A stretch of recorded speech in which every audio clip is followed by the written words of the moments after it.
à tous, bienvenue dans ce deuxième épisode de la semaine de la qualité de vie au travail.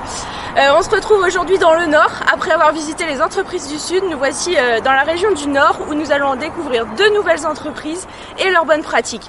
Allez, on y va, c'est parti!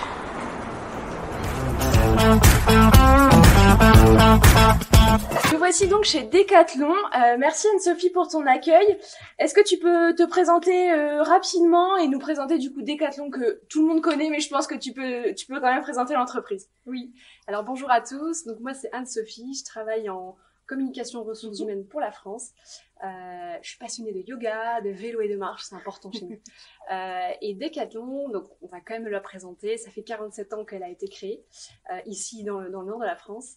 Et donc aujourd'hui, effectivement, on crée les produits, on les distribue et on les répare.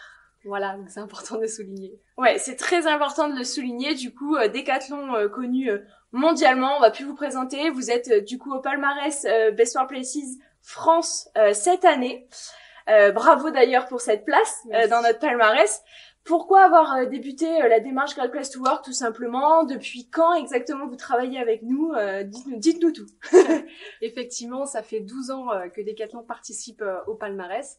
12 longues années où en fait on aime questionner les collaborateurs pour qu'ils puissent spontanément et librement expliquer ce qu'ils vivent au quotidien chez Decathlon.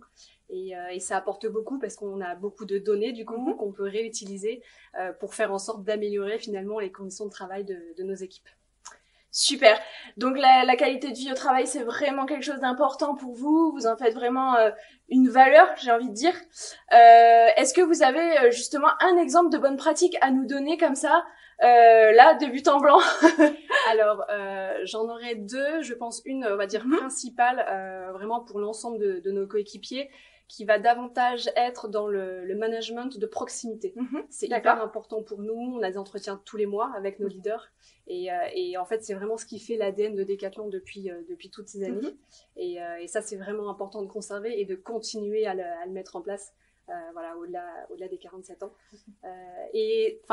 Au-delà de ça, ça va aussi par le côté rendre acteur le collaborateur dans son parcours, dans ses formations, dans sa vie professionnelle chez Decathlon, mais aussi ailleurs. Et nous, l'objectif, c'est de les accompagner le plus possible dans cette démarche. Du coup, si je devais faire un petit focus sur quelque chose qui nous tient à cœur en ce moment, ça serait sur l'insertion professionnelle.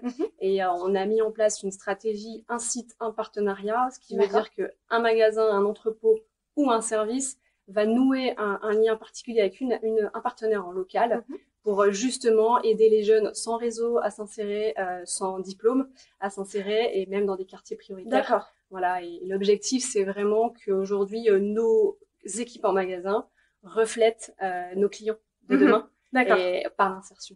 D'accord. Donc vraiment, l'humain est au cœur des valeurs chez Decathlon. L'humain, mais aussi les jeunes. C'est une valeur très forte pour vous d'inclure les jeunes dans les différents pôles de l'entreprise. Est-ce que tu peux nous en dire un peu plus justement sur cette intégration des jeunes, sur la valorisation des jeunes aussi chez Decathlon? Ouais. Effectivement, on aime donner la chance aux premières expériences. Et si on fait un petit point sur 2021, on a recruté 1000 alternants et plus de 2300 stages chez nous. Et c'est vraiment quelque chose qu'on souhaite réitérer de nouveau cette année. Je pense qu'on ira plus loin parce qu'on est déjà bien engagé dans cette démarche-là à mi-année.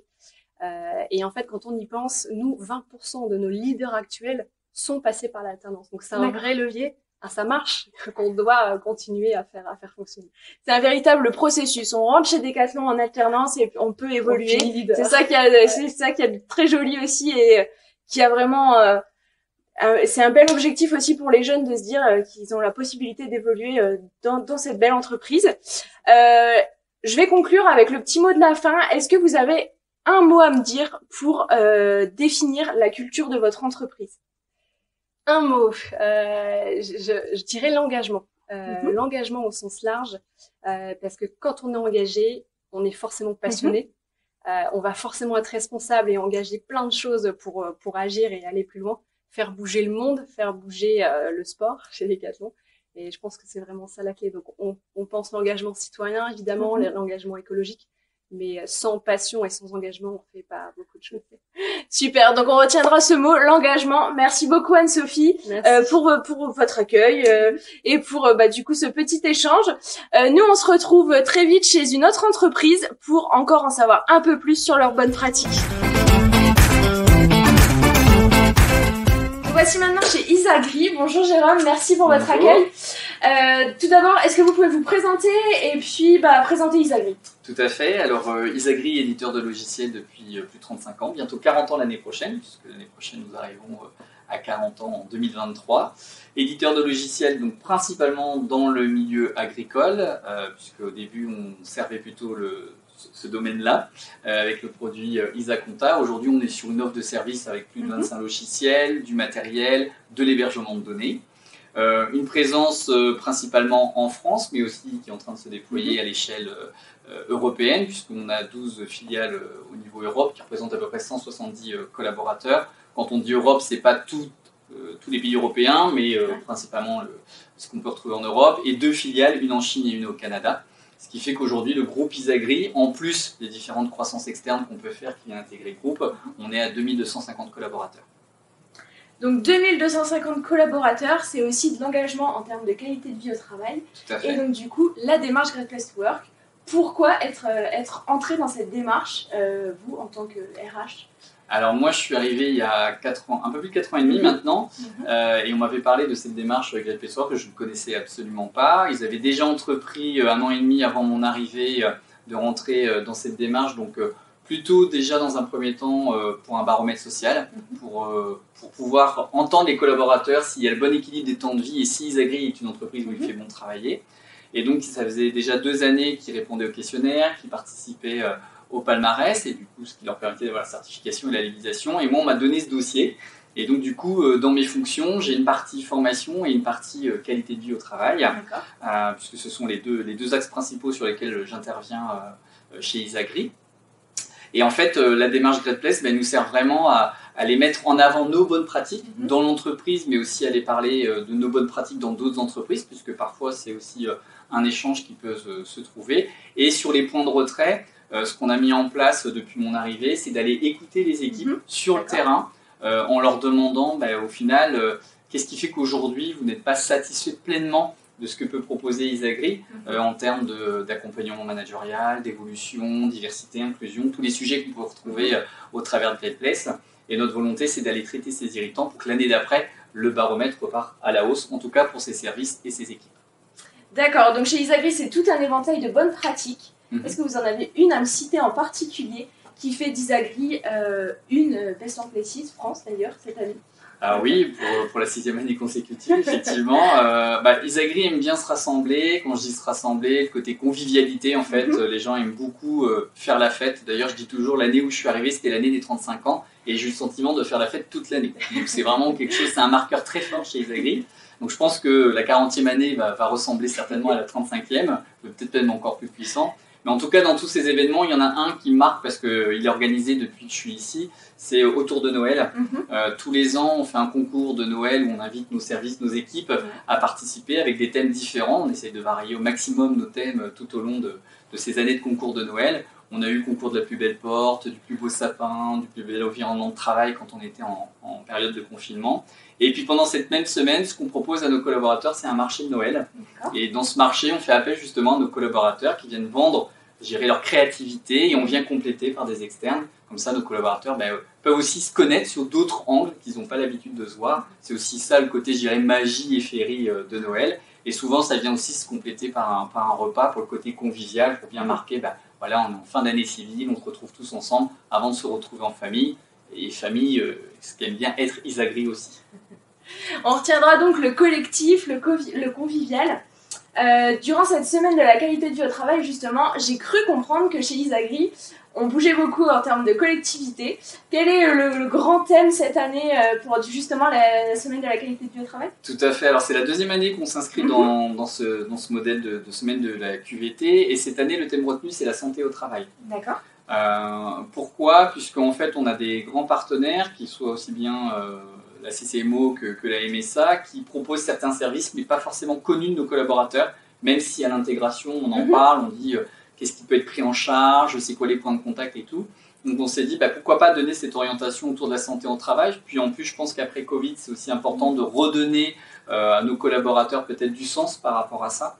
Donc notre volonté c'est sur les 5 jours dédiés, chaque temps du midi, d'avoir des thèmes différents. Donc on voudrait commencer notamment sur une conférence sur les troubles musculo-squelettiques, avec un expert en handi-RH qui derrière ferait de la prévention aussi pour l'handicap, puisqu'on a notre engagement sociétal qui est très orienté aussi handicap, puisqu'on est aussi entreprise handi accueillante. On aurait une thématique autour des médecines douces, qu'est-ce qui peut être pris en charge et qu'est-ce qui est aussi possible de faire, puisqu'on en connaît tous de manière différente, mais au final, qu'est-ce qui est pris en charge et qu'est-ce qu'on a le droit. On aurait une thématique autour de le dos aussi, pour faire le lien effectivement avec tout ce qui est TMS, donc la posture au poste de travail. Une 4e journée qui serait dédiée plutôt à la nutrition. Bien manger au travail, ça a aussi son importance, donc ça permet le bon équilibre en tout cas, pour limiter les fringales ou les envies, parce que le côté convivial ramène aussi des douceurs parfois, mais il faut donner le bon équilibre de tout ça. Et on souhaiterait terminer par un challenge, genre quiz sur la semaine passée, et en même temps donner la possibilité, puisqu'on a déjà dans le cadre de notre santé au travail, le sport au travail, puisque nos collaborateurs peuvent faire aussi du sport soit dans la salle de muscu ou soit assister à des cours de fitness et faire kilomètres parcourus sur vélo elliptique ou tapis de course qui permettrait 1 kilomètre égale 1 euro reversé à une association. Vaste programme du coup pour mettre en évidence le collectif encore plus.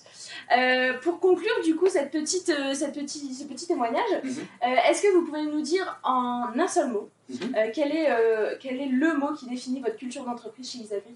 Alors pour moi la culture d'entreprise se définirait par la qualité de la relation. C'est un marqueur très fort chez Isagri. En plus c'est une de nos valeurs fondamentales, c'est la première valeur qui est portée de la direction jusqu'à nos collaborateurs. Ça passe par le tutoiement, ça passe par le bonjour, le sourire, c'est notre quotidien. On est dans un site qui nous permet de nous rencontrer avec beaucoup de facilité. On a des espaces de pause dédiés, des espaces de coworking, ce qui donne cet esprit de famille étudiant aussi, qu'on peut retrouver quand on est étudiant. On se retrouve tous de manière informelle, on travaille, on brainstorm. On a aussi la chance d'avoir des salles de créativité comme celle-ci. Et c'est ce qui est très fort chez Isagri. Et moi aussi, c'est ce qui m'a attiré à venir quand j'ai eu mes premiers entretiens au démarrage. D'accord, écoutez, merci beaucoup pour votre accueil en tout cas. Merci pour toutes ces bonnes pratiques qu'on va tous retenir. Et je suis sûre qu'il y en a quelques-uns qui vont même piocher de votre bonne pratique. Nous, on se retrouve dans d'autres entreprises pour de nouveaux témoignages.